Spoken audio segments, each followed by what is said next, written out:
And we're live. Okay.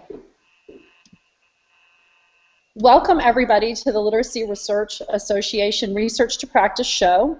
This was initiated by the Literacy Research Association, and the intention is to provide and explore connections between classroom and practice and research, and also look at the connections between Literacy Research Association and the yearbook, which is the publication, with the main goal of considering what literacy research should look like in the classroom and implications for policy and practice.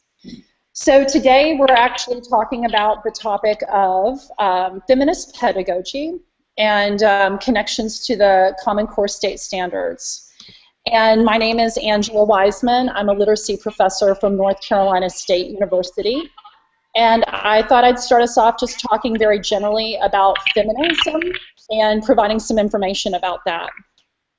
So to start off with, the question is, I was wondering, what is feminism? And there's so many different definitions you can find about feminism.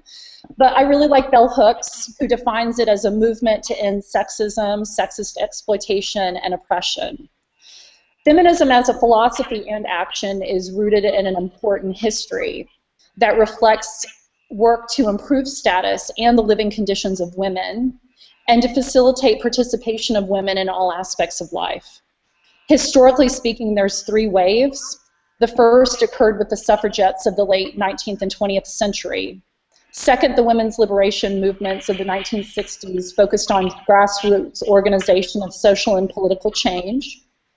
The women of this time were raising consciousness about experiences of sexuality, work, family, and participation in male-dominated spaces.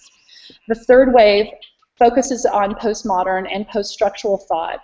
It addresses how women's oppression interacts and intersects with race, sexuality, social class, ethnicity, physical ability, and other aspects of difference. Feminism is important to educational research and practice because it challenges universal claims to truth. It also seeks to create social transformation.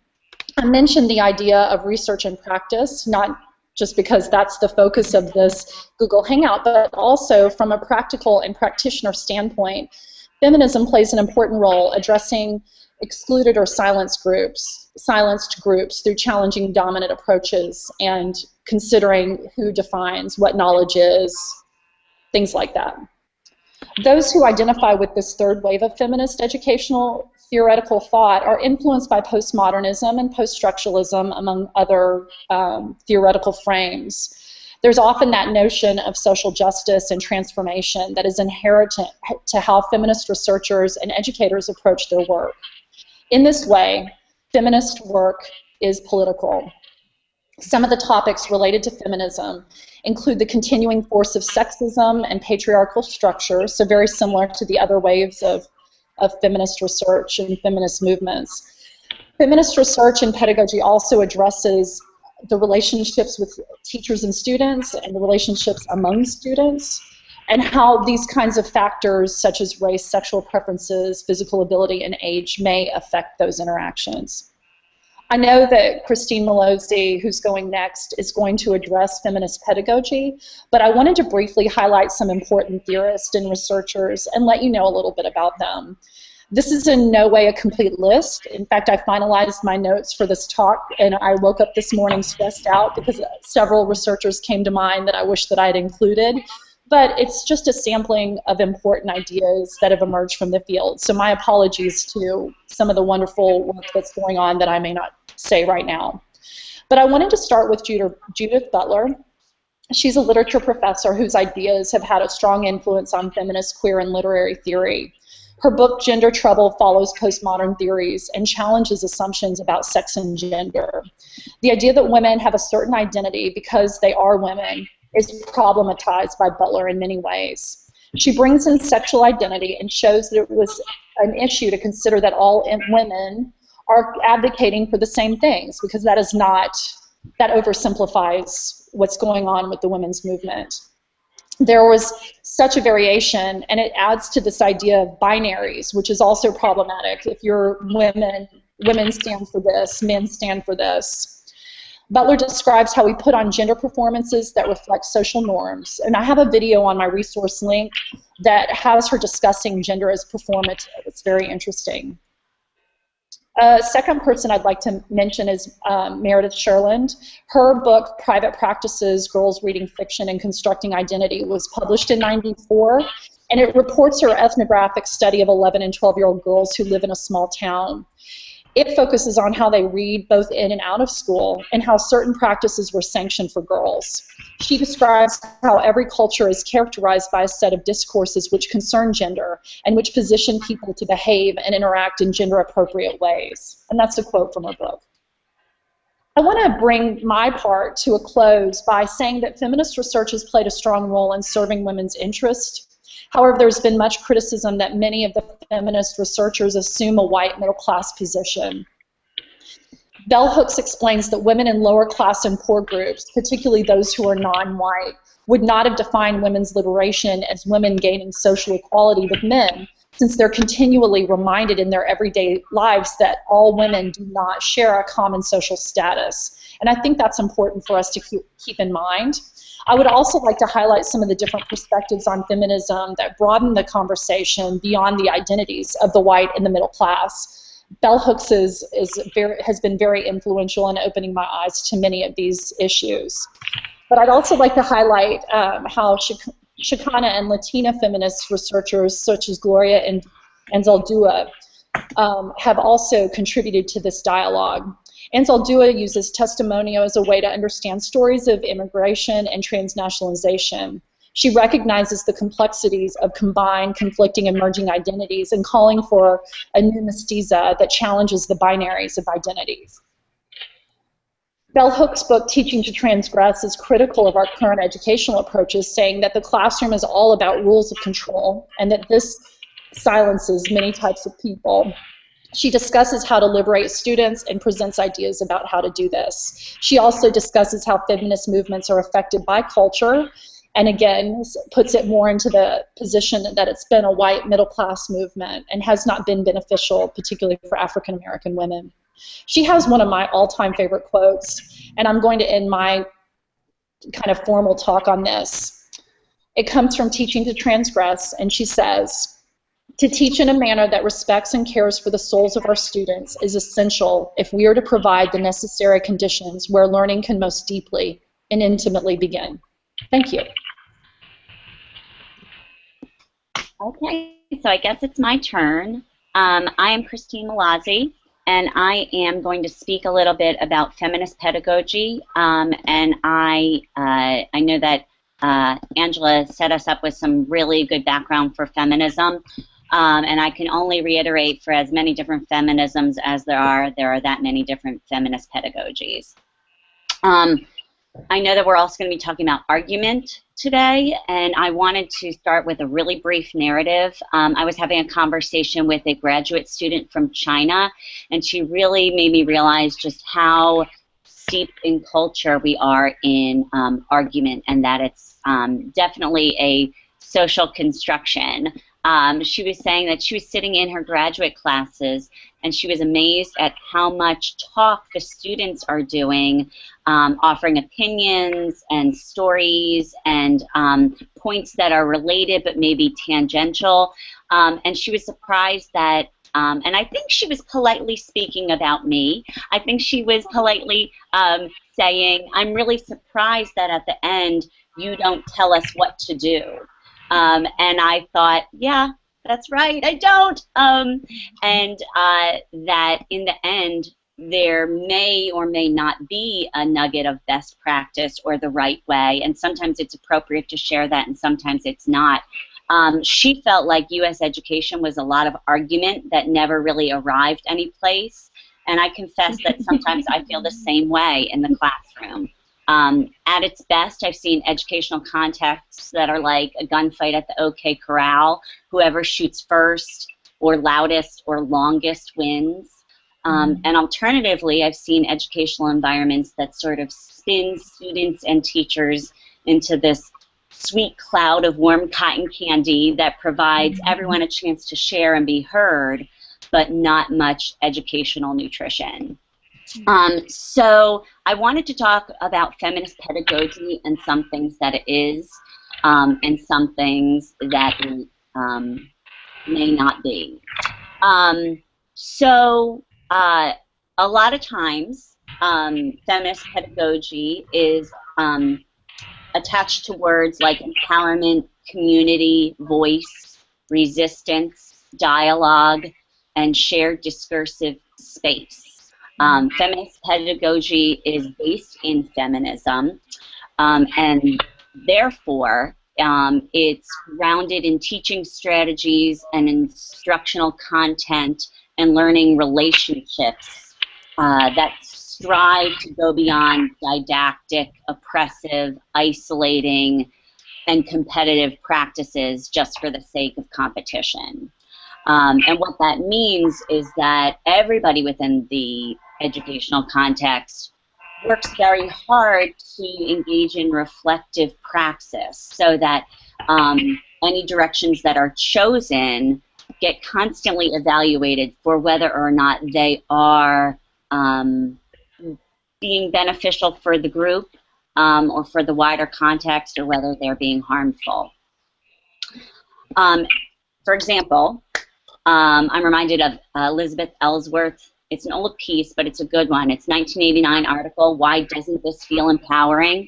And a lot of times educational contexts aim for students to feel empowered, but that's not always the case. And critical pedagogies that rely on consciousness raising, calling on students to use their voice, a sort of confession-style community discussion, and maybe even serving up on a platter the personal experiences of historically oppressed populations. Sometimes there's practices, oh, hi, you're the only woman in the room. Why don't you tell us what women think? Or, oh, look at you, you're a black man. Tell us about the black people and how they feel. And all of that can be extremely harmful and is really going against the principles of feminist pedagogy, even though it might be including aspects of it like voice.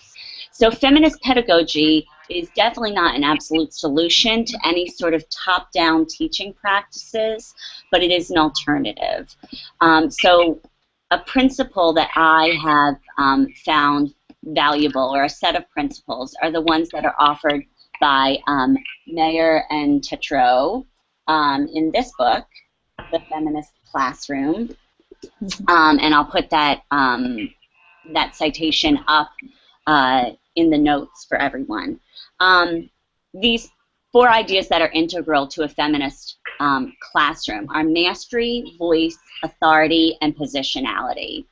And they overlap and interact in complicated ways. So mastery is really developing an academic knowledge from a feminist perspective, and it can be discipline specific, but that it resists just taking on the mainstream narrative of what is known.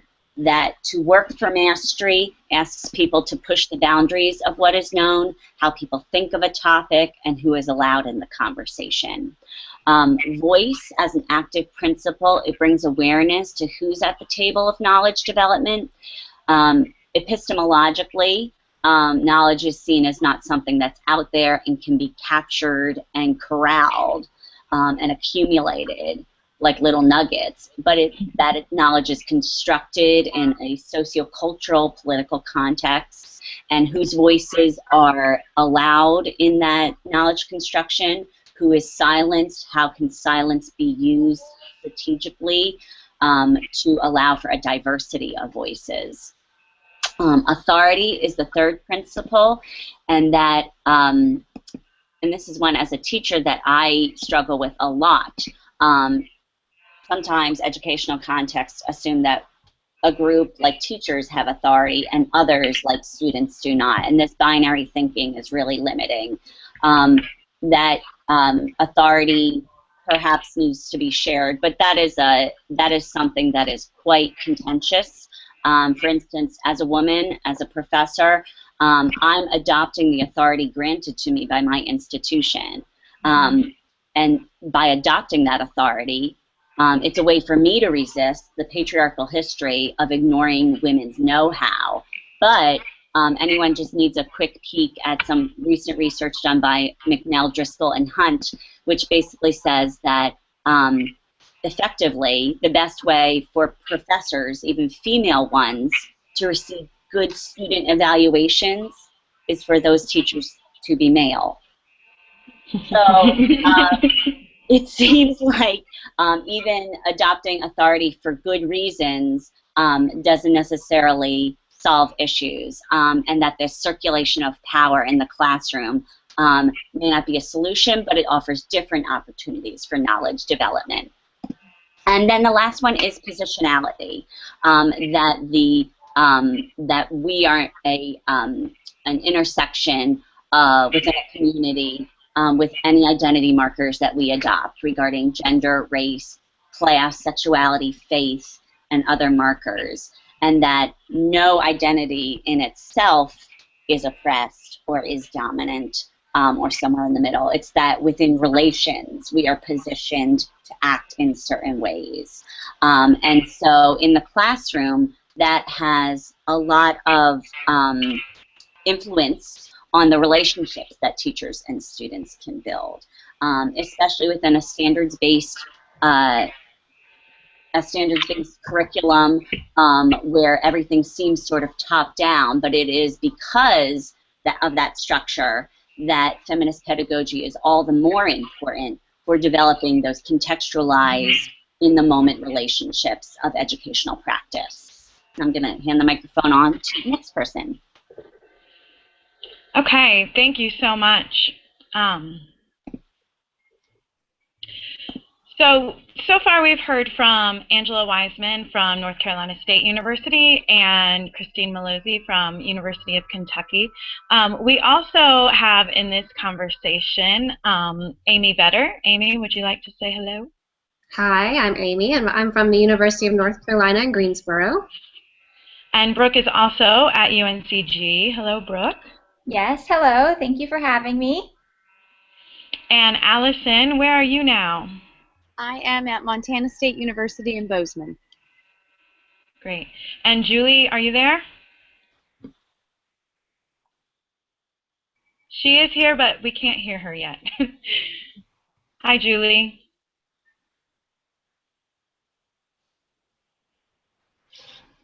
Nope, we're not hearing her. Okay. Well, if you are here live with us, you can use hashtag Feminist Pedagogy to join the discussion, or if you are watching this at a later time, you still can join our conversation that way, and we'll all be discussing these ideas right now as well as throughout my career at hashtag Feminist Pedagogy on Twitter. So far, we've heard about the past research, the past theories and research on feminism in the classroom, feminist pedagogy. And what I want to share with you now is research I did specifically with the Common Core state standards. So the slides of this study are available for you in the notes. If you click the notes link, you can see the slides. And basically what we found is that the Common Core state standards right now is what's establishing what should be taught in schools. So whether a state has adopted the standards or not, the instructional shifts that the standards have initiated have really become a national trend. And one of those shifts is argumentative writing. So the standards put particular emphasis on students' ability to write sound arguments on substantive topics. And the reason they say that they want to do this is because the Common Core is preparation for college, and college is primarily an argument culture. So the issue lies, though, in that there are different perspectives on argumentation. So Christine gave a great example that argumentation can be cultural. People from different cultures have different views of how to engage in an argument, and it can also be gendered. So some people see argumentation as staking a claim and then doing everything you can to defend that position. And others see discussion as complex and more, or see argument as complex and more like a discussion where you enter the conversation and you construct knowledge with other people. The specific purpose of my study was to look at the Common Core standards for writing and to see if feminist pedagogy could inform how teachers carried out instruction of argumentation in their classrooms. My research question was, how can feminist pedagogy inform the teaching of the ELA Common Core State Standards, writing standards, and I looked specifically at 9th through 12th grade. In order to do this, I did a content analysis, and I used feminist pedagogy as my frame, my lens for the content analysis. And since we've already heard about feminist pedagogy, I just want to summarize it really fast. From my frame, I was looking at consciousness raising, so asking questions about society, empowerment, that shared power in the classroom, community, having a place where that is diverse and multiple perspectives are valued, and praxis or action. So when I looked at the Common Core State Standards, I did open coding, and I used coding with Bernstein's Codes of Power in the curriculum. And I will talk about that more in a second. So, what I found when I used that first frame for consciousness raising was that the Common Core and feminist theories definitely had some similarities. The Common Core wants students to think critically, so that's a good thing. However, what the Common Core is asking students to think critically about is different than what feminist pedagogy is hoping students will think critically about. The Common Core is asking students to think critically about text, where feminist pedagogy really is using text as a vehicle, and they're asking students to think critically about society, to think critically about oneself. As far as empowerment goes, the Common Core State Standards acknowledge that teachers are the experts in the classroom, and that the standards are not there to tell teachers how to teach. They're there to guide teachers on what to teach. However, on the very next page of the standards, that is reined in, and teachers are told what percentage of class time should be used on argumentation versus what should be used on students' own experiences, which should only be 20% of the curriculum. According to feminist pedagogy, students should be empowered to use their own experience as a source of knowledge. So that's a real point of difference between the Common Core State Standards and feminist pedagogy. Another piece in the empowerment is that while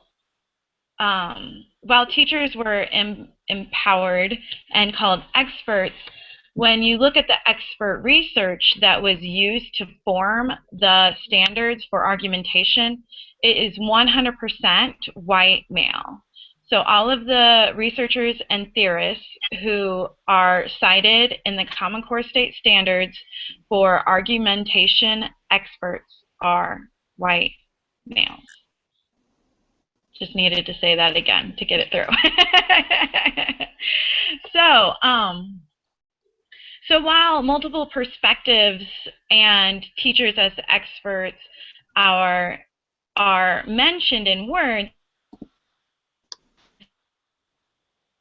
they're not that multiple perspectives are used in the standards themselves, and it's not operationalized in that teachers really are making the decisions as the standards put percentages in place.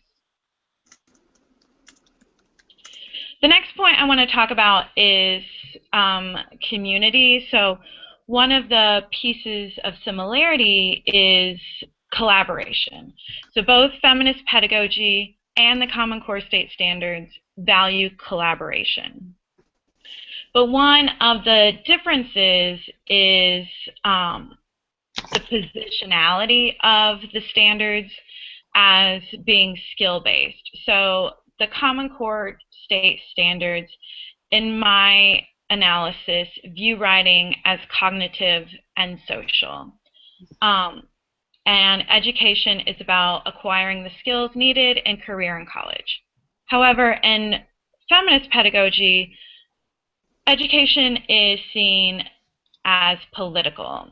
So while the Common Core may just be trying to not engage in a political discussion by not engaging, by what's not said is just as important as what is said. So in feminist pedagogy, education is seen as a means of social justice. So collaboration is not just the way to gain skills. Collaboration is life, and it's about relationship, and it's about building community. And then the last part, action. Both the Common Core and feminist pedagogy ask students to publish. However, just in that positionality, the reason that feminist pedagogy asks students to publish their work is for social justice, is to fight relevant causes in the student's life and to do something about it. Whereas in the Common Core, the point really is just for global competition or workforce competition, economic development. So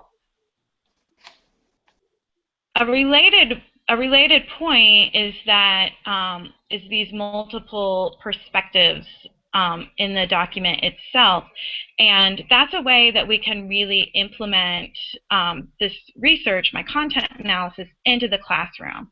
So there's three ways that feminist pedagogy and the Common Core state standards can work together, and that is by operationalizing multiple perspectives. Right now, there is a movement out called Appendix D. So the Common Core standards have Appendix A, Appendix B, and Appendix C. And so this project is initiating Appendix D.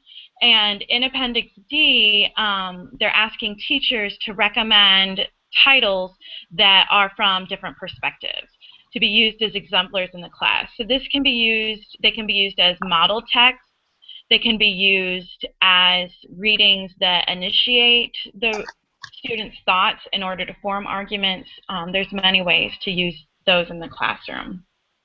I'd like to jump in quickly and see if I can get us to take up the connections to practice. And you started to talk a little bit about that, Shay, but could we talk about the connections between this lens and Common Core and instruction a little bit further?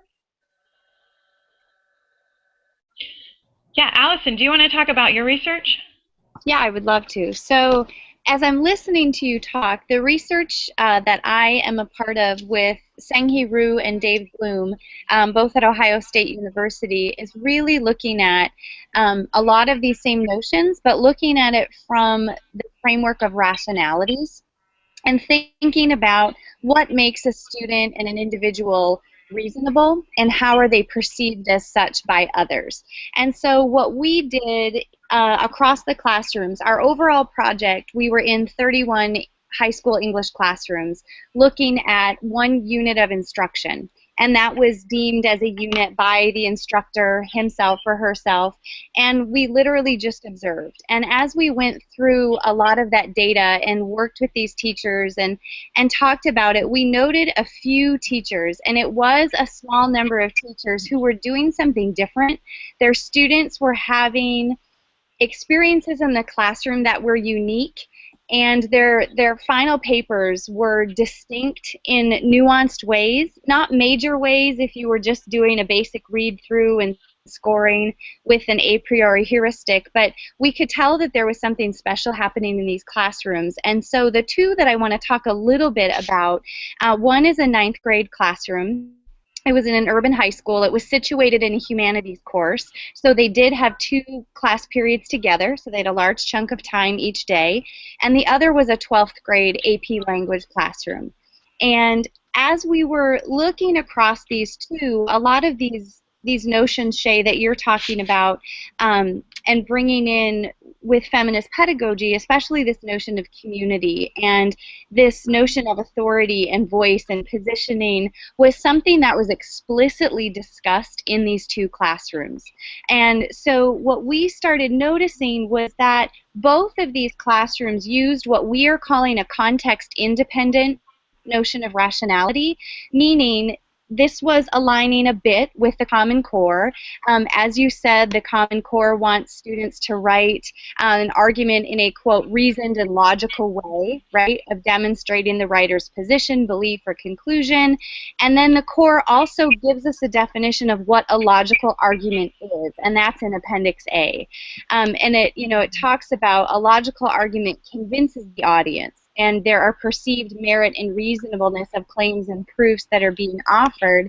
And we noted the teachers were using that as a beginning in some instances with students, and by that I mean they were relying on Toulmin notions, and they were looking at claim, evidence, warrant, counter-argument, and using terminologies like this with their students, helping them think about pieces and parts of argument. But what was distinct here is that they didn't stop.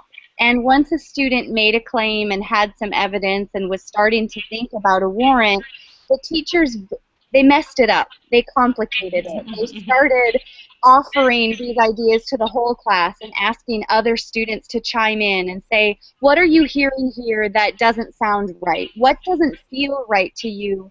And helping those students tease through and talk through some of these tensions, as one of our teachers called it, and really think about why is this not enough? Our 12th grade teacher put up 2 lists on the board. She gave students a prompt, and they made a basic pro-con list. And that was very fast for them. It was easy. They're good at studenting. They know how to do school. It was here's the pro, here's the con. I'll pick a side. I'll write an argument. I don't want to write it. My teacher doesn't want to read it, but that's how we do it, right? And so she let them go through that process, and then they talked about how that didn't feel good. It wasn't something that the students were invested in. It wasn't writing that felt real. It didn't have a purpose and an audience that felt positive or with any kind of social action. And so she really just started to say, here is why this type of work is not enough. I know you're AP students, you're seniors. I know we've trained you to do this, but now we have to move beyond this. We have to get to the tensions and start allowing you to think about different ways of being reasonable by bringing in your experiences and talking through those experiences, by thinking about and situating yourself within this particular community and thinking about your audience, thinking about how they're going to react to it, and how do you need to explain your warrants in a way that is visible so someone doesn't have to agree with you, but they can see your line of thinking and understand how you're coming to these ideas.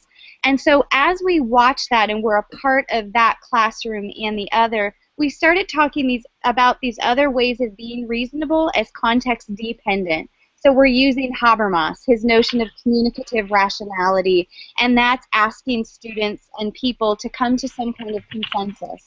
We also are looking at Gadamer's work with investigational rationality and thinking, all right, communicative rationality is significant. We need to think across perspectives, but we're not always going to come to consensus. But where we get is we get people who have a more nuanced understanding of their own argument and ideas, as well as a plethora of ideas from people to chew on and really think about. And then we also rely on Gilligan with her ethics of care and thinking again about who am I in this community. How does it matter who I'm speaking to, for whom, and how do I need to reshape that as a writer? And it was those little movements, and I say little because it wasn't always large blocks of time that these teachers were taking to do this work. It maybe was a 15-minute full class conversation where they were explicitly talking about and through. Now, they didn't label any of these context independent, dependent. They didn't talk about feminist pedagogy. They didn't talk about these aspects, but they encouraged their students to really position themselves in the situation and think through what has not worked about writing for school and how can we make that better and how can we make it stronger. And it was through a lot of listening. It was through dialogic conversation. It was through really examining how we construct knowledge and asking the person next to you, does this make sense to you? Our 9th grade teacher, she said, as you listen, do you think I sound reasonable or do I sound like an alien? And of course that got a quick laugh. They all relaxed. It was like, okay. And they said, well, no, you don't sound like an alien. That's a little severe. But I don't agree with you. And she'd say, okay, good. Why don't you agree with me? Where do you have a difference of opinion that you find valid, that you want to say? And so in that quick moment, what we saw was these teachers really swiftly moving from these templates, if you will, right? An argument needs a claim, and it needs evidence, and here's linguistically how we can write that. Here's how you can construct a sentence. That was given to the students, but more it was time to talk and converse and think through together in the classroom, and time was an absolutely huge factor. Both of these classrooms did this work throughout the school year, and it was also a multi-year initiative, if you will, in their departments. And so that was one of our big pieces. As I'm listening to all of you talk, I have seen this work in the classroom. I think we're starting to get some ways to label that so we can explain it to others. But I think our biggest constraint right now is time, especially when teachers are relying on the core and administrators maybe are coming in and checking off what they're getting done and what students are accomplishing. Right. Yeah, that's really fascinating work, and I'm hearing you say a lot about community, and I'm wondering if that is a concept that's really central to feminist theory and that lens, and I think Amy's going to talk a little bit about that. Sure, yeah. I am, just a little bit about my background, I'm an English educator, and so I work with teachers who want to be high school English teachers, so that's always on my mind. But and as we were kind of joking around that our moderator, who's a male, keeps saying, hey, jump in and talk, but all of us are being typical female communicators and we're taking turns. So I'm sitting here going, just interrupt, and it's like, I can't. So, but anyway, one of the things that we've all been talking about is community and how important community is. And both Brooke and I have been working together on a project with a group of kids in a summer writing camp that we do every year at UNCG, and this year Brooke helped me collect data on young women's experiences as writers, and something that we learned was that community is very important. These girls seem to identify more as writers in this particular space because they were able to write about things that they wouldn't necessarily be able to write about in class. So, for example, many of them wrote about their experiences being transgendered. They wrote about their experiences being gender fluid. They wrote about their experiences or self-identified as being asexual. I mean, these are things that I was really surprised by because I don't think kids would have been talking about this 3 years ago, at least not here in North Carolina.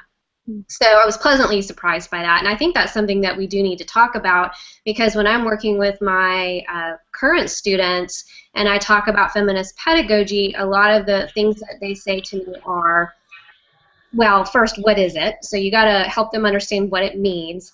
But then they say things like, well, I don't know. I think it's important, yes, but I don't know how to bring up those kinds of topics in my classroom. What if somebody says something that hurts somebody else's feelings? So I'm just not going to deal with those particular topics. And so I think that, and this is in line with this topic of community and what Christine was saying earlier about developing expectations about how to have these conversations. You know, how can we as teacher educators help future teachers of English learn how to do these kinds of things? How can we help them facilitate conversations that help students investigate multiple perspectives, like Allison was talking about in relation to argument, without them being afraid that something scary is going to come up or that they aren't necessarily following the curriculum. Because I know a lot of my students will also say, well, it doesn't say for me to do feminist pedagogy in the Common Core State Standards, even though here we're fleshing it out for them and helping them understand that it is connected. So I think maybe I'm just raising also a question about what can we do as English educators to help break it down for our students so that they actually can implement elements of feminist pedagogy and help them understand that it's not just about bringing in some books about women that they do during Women's Month, that it really is about not just the content but the how you actually teach, and that's about facilitating conversation, and that's about bringing in multiple perspectives, and that's about, you know, like what Christine was saying about how hard it is to give up your authority, you know, especially when you're a new teacher.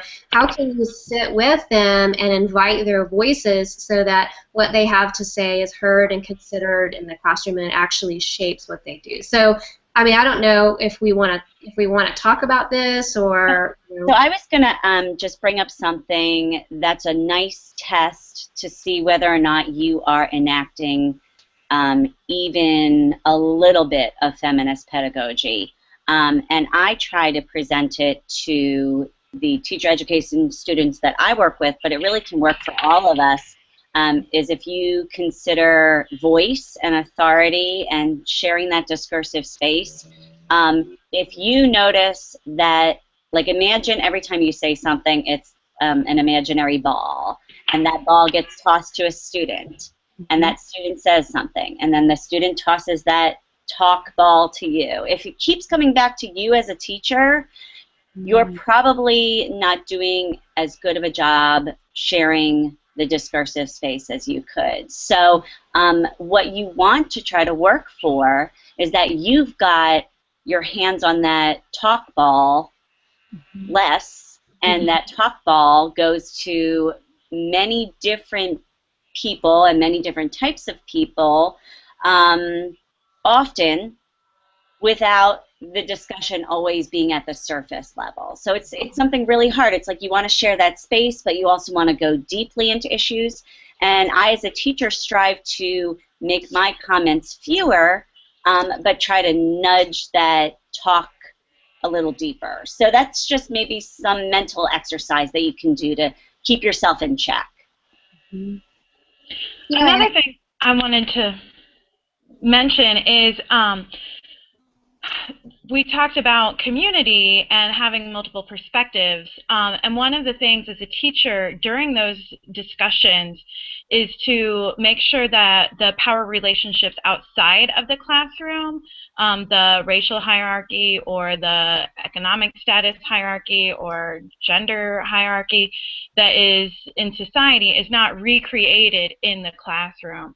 So if you're having these discussions, there may be sensitive topics that come up, and there may be hurtful statements that happen, and there may be things that are just very small. They're called microaggressions. So as a teacher, it's important for you to be analyzing the discussions going on in the classroom almost in the way that you would a text.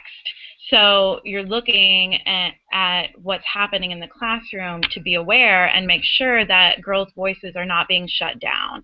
That just as we talked about earlier, you know, it's gendered for women not to interrupt each other. So is there interruption happening, that women are being shut down and boys are leading the discussions, and just making sure that not only are multiple perspectives heard, but that multiple perspectives are valued, and that students know what to do when they disagree, and they know how to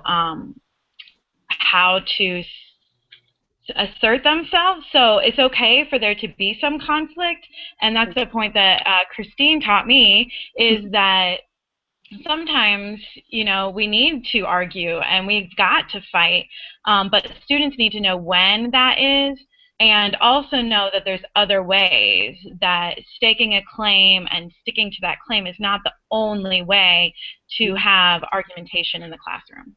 So how do we help our students to know when to confront and when to negotiate? That is the question. Right.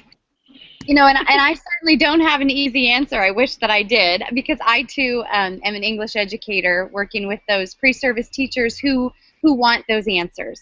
And I really relate to, Christine, what you were saying earlier with your international student. You know, are we arriving anywhere, or are we just creating these spaces?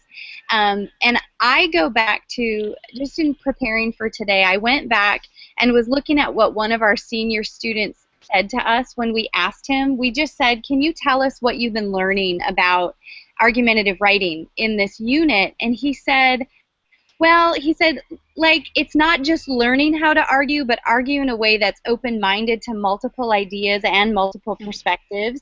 That way, because that's how we kind of define mature reasoning, is being able to be open-minded, because you can't really make an accurate decision if you aren't fully considering all the options and weighing in with different perspectives.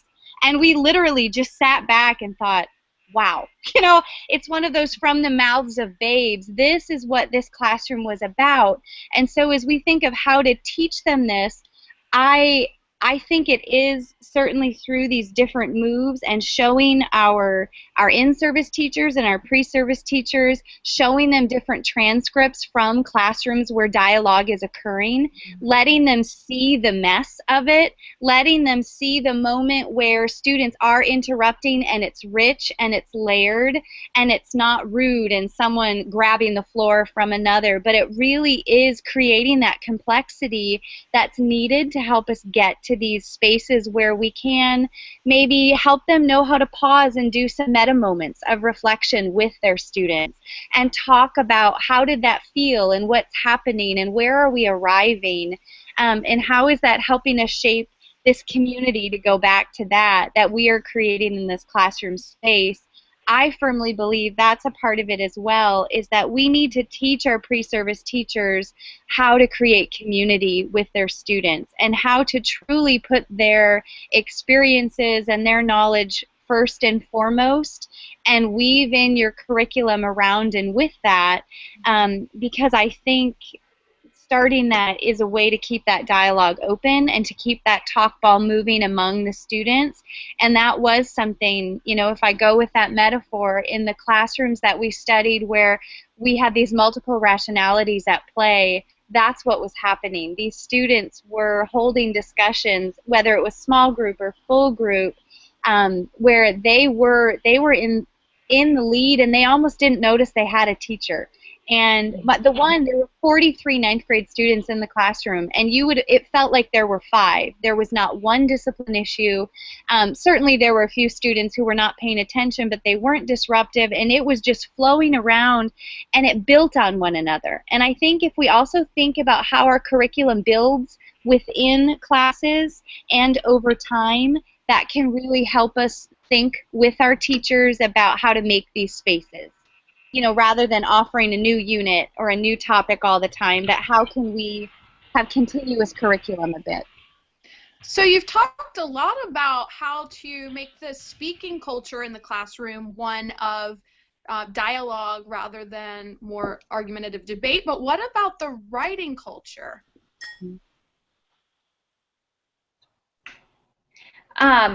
I'm sorry, can I just go back for a minute? I was going to say, I added a couple to the show notes. I added a couple of resources that I think would be valuable for any teachers listening, particularly with getting dialogue started in your classroom. So one is a website on using Paideia seminars in the classroom, and I think that's one way to kind of go back to what Christine was saying about passing the talk ball.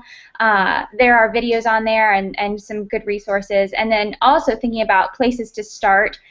I added two other websites. One is on, it's called Teaching Tolerance. I'm not sure if any of you have heard of it or used it before, but it has some really great ideas for bringing in issues of social justice into the classroom, and it's actual stuff that teachers can go and jump right in and start using. And then the other one is a Mighty Girl website, which shows some, you know, I know, as Amy said, you don't want to just bring in books that are, that just feature, you know, girls and things like that, but it does have some good places to start. So. Great, thank you. Would anybody like to take up this question of how to have a writing classroom that's one of dialogue?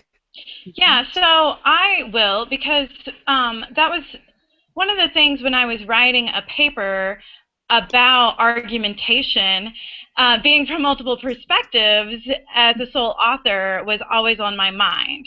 So I think one of the things is you can have more than one author on high school papers too. I don't think when I was in high school I wrote one paper with another person, but now in my career that's all I do. And then for research sometimes I do and sometimes I don't. So it's good that I know both. So having multiple authors on a paper is one way. Another way is teaching students not just how to write an argumentative paper from one point of view, but to teach negotiation. And that can be written exercises. And so Lamb in 1991, so it's an old paper, but it's so good. She talks about how she teaches students to write negotiations. So I will put that up on the extra resources list too. Great. How important is it to teach students to be better listeners and responders? Can I talk a little bit about that? One of the things that I have been doing with my pre-service teachers for the past 3 years is actually asking them to record some of the lessons that they do, and then they actually have to engage in discourse analysis of their talk. And that actually has been one of the most eye-opening things, I think, for my pre-service teachers and for me. I'm learning a lot from them, and I've actually been doing it on myself too, and so it's pretty eye-opening for me too, a little nerve-wracking. Right? It is, yes, and then you're teaching and all you're doing is just analyzing everything you say, but it actually does help the students. And one of the questions that I ask them when they're doing that is, in what ways does your gender, race, sexual orientation, and so on shape the way that you are interacting within this particular situation? And at first, they have a really hard time answering that question, but I have done it all myself, and I model it, and I do a fishbowl conversation for them. And what ends up happening is they have these really interesting conversations about how they actually notice that they aren't calling on boys because for certain reasons or whatever. They also take note of how they're not throwing the talk ball around at all, even though one of their goals was to be a facilitator rather than someone that's lecturing or dominating the conversation. And so I think that helping them look at their conversations and analyzing it is helpful, and I think that relates to your question about silence and listening, because I think oftentimes our student teachers, novice teachers, all of us really want authority, and so talking more equals authority, it seems, because we're espousing what we know and we need to know something, right? We don't want to look like we don't know anything because we're the teacher, but we have to learn how to listen to what our students say and even just let it sit there so that other people do it. But then also helping our students learn how to listen to each other. And way long ago when I was in Texas, I worked for a safe place, and it was a domestic violence center. And we had to do this exercise where you, is that me, or can you all hear? I'm going to mute. Okay. Yeah, I'll just turn mine down too, I don't know.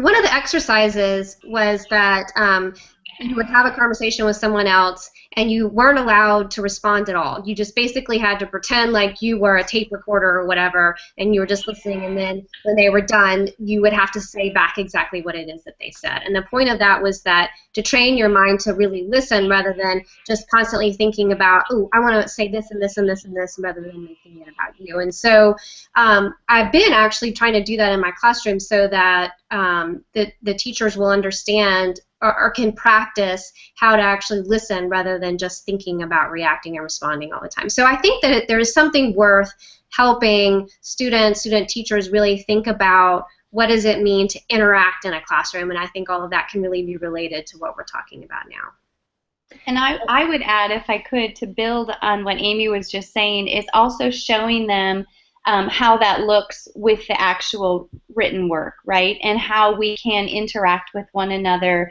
with written text, and offering different moments where papers are not just going into peer editing teams first and then getting frustrated and saying, oh, my students don't know how to revise and edit together, but taking that paper after and within a moment of great rich discussion and stopping and asking everyone to write for 4 minutes, and then passing that paper to someone else who has to respond to it in writing. And I think the more ways that we are dialoguing literally with words, verbally, our students are starting to understand that intersectionality, they're starting to get closer to some intersubjectivity, and they're noticing that this is relational, right? Learning is relational, thinking is relational, and how we put that verbally, we think about that in one way, but then how we put that into writing. And if they're used to talking with one another verbally in the classroom, I've noticed that students are then better at responding to one another's written work as well, because it just seems a natural fit and it doesn't seem an artificial artifact. That's great. One point that I wanted to piggyback on is that with feminist pedagogy and feminist theory, the issue of bodies is really central. We haven't talked about how learning and teaching is an embodied experience, and that if literacy is indeed reading, writing, listening, and speaking, that is something that we do with our entire bodies, and all the verbal and nonverbal and written and processed language that goes on, that it is really a matter of bodies, and that if we can teach each other and our students to learn and teach with all of our aspects of body, that may help. Great. What's the first step for our teachers in our viewership that want to get started engaging this pedagogy? What's the first thing they would do? I worked with a 5th grade teacher this spring, and I don't know if this is necessary. I'm coming from an elementary background, so I worked with 3rd and 4th graders during my teaching career, and this spring I just worked with the 5th grade teacher. And honestly, I feel like one of the important things for teachers to know is to just start from where they're comfortable and start small. So simply by asking, having them have their students ask questions of text, like thinking about characters that they're either writing about or that they're reading about, what would happen if those characters acted in ways that went against others' expectations of them. So just some small things like that to kind of get them started. Great. Something else I'm wondering about, and perhaps we can take this up as our final question, is how do we know that we've created a safe space for talking through issues that relate to gender and to sexuality? This can often be opening up a space that could be contentious, and I think that's something a lot of teachers are very fearful about. Could we maybe revise safe space to productive space? Because safe does not necessarily mean everyone's going to be comfortable all the time. So maybe we talk about it more in a productive space. Yes, I'm just thinking about my time in the classroom and bringing up some issues of specifically sexuality and some students becoming uncomfortable who were othered in the space. So that's what I'm referring to. But I like that productive space. Well, I think writing offers an option for that. So one of the things that feminist pedagogy talks about is self-reflexivity and getting inside your own head and getting through to your own assumptions and biases. So using journaling as a space along with the formal academic writing. Alongside that, you have informal writing where you are inside your own head thinking about your own assumptions and biases, and teachers can do that with prompts that get to these sensitive issues, and students can work through them with just the teacher. So it's a private space, and that's a way to start. Students, I find, really open up through writing, and it can be a very productive way. Also a way for teachers to see what needs to be worked on before possibly bringing this into a public space. So. Mm-hmm.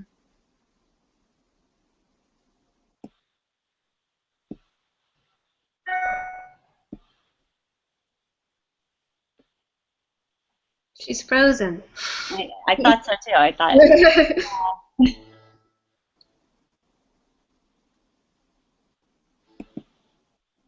All right, with that, I think we've lost Shay. Anyone who would like to offer some final remarks before we close out?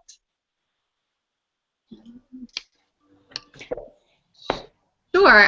I can just say a couple of final things in regards to what we were just saying. I think that that term of productive space is nice, and because these conversations aren't always going to be easy, and I think preparing students for that is really helpful. And then, helping them understand that it's okay to disagree, but maybe we can construct knowledge about this together in some form or another. And one thing I found that's helpful is creating some classroom expectations for how to talk about these things from the very beginning, and even showing a videotape of a conversation or fishbowling a conversation for students to help them understand how you talk to each other about issues that you're really passionate about and really feel personally about. And if things do get too contentious, you can always use a piece of literature to talk about these kinds of things, so that you're not having to say, well, in my experience, this and this. You can say, well, this character did this or this character did that, and then that way you're not necessarily taking it personally, but you're still able to make sense out of the world around you through somebody else's experience or whatever. So, wow, I see how that could be really generative. I agree, and I was going to say that I know that I feel like a lot of you are coming from the high school, a high school background, but I do think that elementary teachers, can also engage in this and base it off of, there are tons of children's books out there that you can read and kind of use that as a starting point, like you're saying, Amy, even with younger students to engage in these kinds of conversations. So, yeah, I agree with that. That's great. Is there some place online where our viewership can go to keep in touch with you all? This has been really fascinating work that I think people are going to want to take up these conversations and extend these into the future.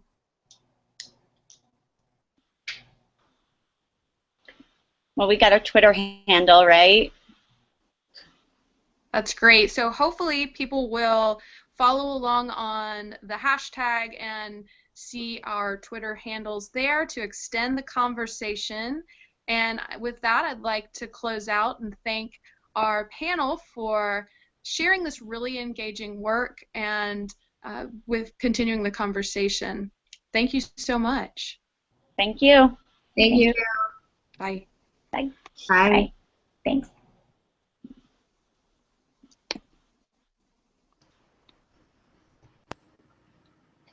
Oh. Shay, you're back.